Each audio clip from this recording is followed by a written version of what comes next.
In the ancient land of Canaan, Shechem stands as a place of significant historical and spiritual importance for the people of Israel. This site, located between Mount Ebal and Mount Gerizim, is significant not only for its geographical position but also for its rich history that intertwines with the wanderings and divine promises to the patriarchs. It is here in Shechem where Joshua, the leader of Israel following Moses' death, convenes all the tribes of Israel for a momentous event. Mount Gerizim is emblematic not only for its physical prominence but also as the site where Abraham, the first patriarch, built an altar in recognition of God, solidifying the sanctity of this place in the memory of Israel. The elderly leader, whose life has been dedicated to serving God and leading his people, feels the proximity of his death and recognizes the need for one last effort to secure Israel's fidelity to their God. Shechem, laden with history and significance, is chosen by Joshua because of its ancestral importance. It was here that Jacob, after his return from Padan Aram, purchased land and established his home, deepening the connection of this place with the history of the patriarchs. Joshua gathers the leaders, judges, priests, and all the people at this sacred site. The choice of Shechem is no coincidence, it is deliberate and laden with symbolism. At the foot of the mountains that years ago had witnessed the blessings and curses proclaimed upon their arrival in the Promised Land, Joshua is ready to renew the covenant between God and Israel. This covenant renewal ceremony not only reinforces the continuity of Israel's commitment to their faith, but also acts as a bridge between generations, reminding every Israelite of the roots of their identity and the foundations of their relationship with God. The assembly becomes a moment of collective introspection and renewed commitment.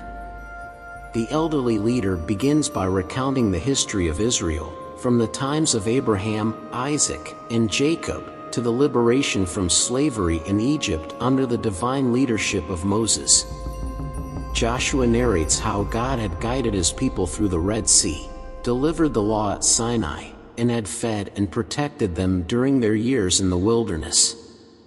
This recounting is not just an exercise in memory, but a powerful reaffirmation of the providence and promises of God, designed to awaken in the people a renewed sense of gratitude and loyalty. Joshua also emphasizes the transition of Israel from nomads to a settled society, underlining how fidelity to God has been essential at every stage of their history. As he reaches the climax of his speech, Joshua challenges every individual present to make a definitive decision. "Choose this day whom you will serve," he declares, presenting a choice between the foreign gods and the God who had demonstrated his power and fidelity in an irrefutable manner. This call to choose is not merely rhetorical, it reflects a critical moment of self-definition for Israel in their new land, underscoring the need for a conscious and ongoing dedication to their faith amid external influences. The people's response is unanimous and resonant. They declare their intention to forsake the foreign gods and serve only Jehovah, acknowledging the great deeds he has performed in their favor. This renewal of the covenant is not merely ceremonial. Joshua makes it a tangible commitment by erecting a large stone under the oak tree at the sanctuary of Shechem. This monument is established as a witness to the people's renewed promise, a perpetual reminder of their duty and loyalty to their God. The stone under the oak becomes a lasting symbol of their renewed covenant, ensuring that future generations understand and appreciate the solemnity of their commitment. The renewal of the covenant in Shechem, therefore, becomes a defining moment not only for Joshua and his generation but for all future generations of Israel. This event reinforces Israel's identity as God's people, reaffirms their history and religious traditions, and highlights the importance of collective memory and communal commitment in the preservation of faith and obedience to God. With Joshua's death shortly thereafter, this act of covenant renewal in Shechem stands as a lasting legacy of his leadership, a reminder that fidelity to God requires a conscious and continuous choice, not only in moments of crisis but in the daily life of the people. In the history of Israel, Shechem is not only a place of meetings and covenants, but also a testimony to justice and mercy in Mosaic law. This place was designated by Moses as one of the cities of refuge, where those who had committed involuntary manslaughter could flee to obtain protection and avoid the vengeance of the aggrieved family until a fair trial could be conducted. The choice of Shechem as a city of refuge underscores its importance as a center of equity and grace, offering a safe haven amid the blood vengeance law common in ancient cultures. This role of Shechem as a city of refuge is a powerful demonstration of how places not only have religious meanings but also social and legal implications that directly affect people's daily lives.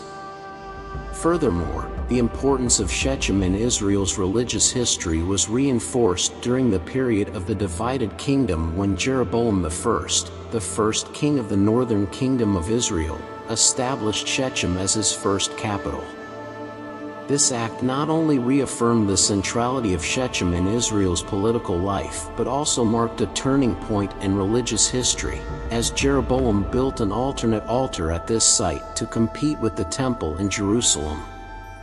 Although this act was condemned by the prophets as apostasy, it reflects the continued relevance of Shechem as a key stage in the national and spiritual dramas of Israel, highlighting how sacred sites can be used both to unify and to divide a people.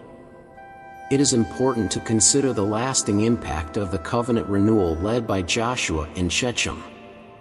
This event not only became a spiritual reference point for the Israelites but also has influenced how later generations understand their own relationship with the land and faith. The renewal of the covenant in Shechem has been evoked in numerous literary works and teachings, serving as a powerful reminder that fidelity to God and the law is not a mere formality but an active and ongoing commitment that must be rejuvenated by each generation. This legacy of Joshua and Shechem highlights the need for moments of reaffirmation in our own lives, where we gather not only to remember past covenants but to recommit to them in a meaningful and deliberate way. Joshua's commitment to covenant renewal in Shechem was not just an act of faith but also a deeply rooted leadership strategy based on an understanding of human psychology and community dynamics. Joshua knew that moments of transition are critical for reaffirming the fundamental beliefs and values that bind a community. By choosing Shechem, a place steeped in historical and spiritual significance, and urging people to make a conscious decision between following God or foreign gods, Joshua strengthened the social and spiritual fabric of Israel, ensuring that the national identity remained cohesive in the face of internal and external pressures. This leadership tactic demonstrates a deep understanding of the need to reiterate and renew community commitments in times of change, a lesson that remains relevant for contemporary leaders in all spheres of society.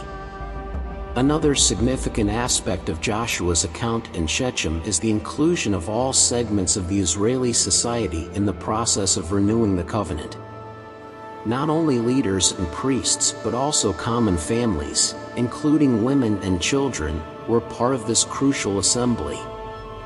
This inclusion underscores the importance of community participation in religious and civic acts, reinforcing the idea that every community member, regardless of their status or role, has a vital part in maintaining faith and cultural traditions. This inclusive approach helped solidify a sense of belonging and shared responsibility among the Israelites, promoting a cohesion that would be essential for facing future challenges. This practice of inclusion remains a powerful model for current communities seeking to strengthen their internal bonds and ensure a collective commitment to common goals. And so we come to the end of this presentation. Thank you for being part of our channel, a space where we seek to share divine wisdom and reflections on faith. I send you a warm greeting and a big hug. Until next time, and may God bless you.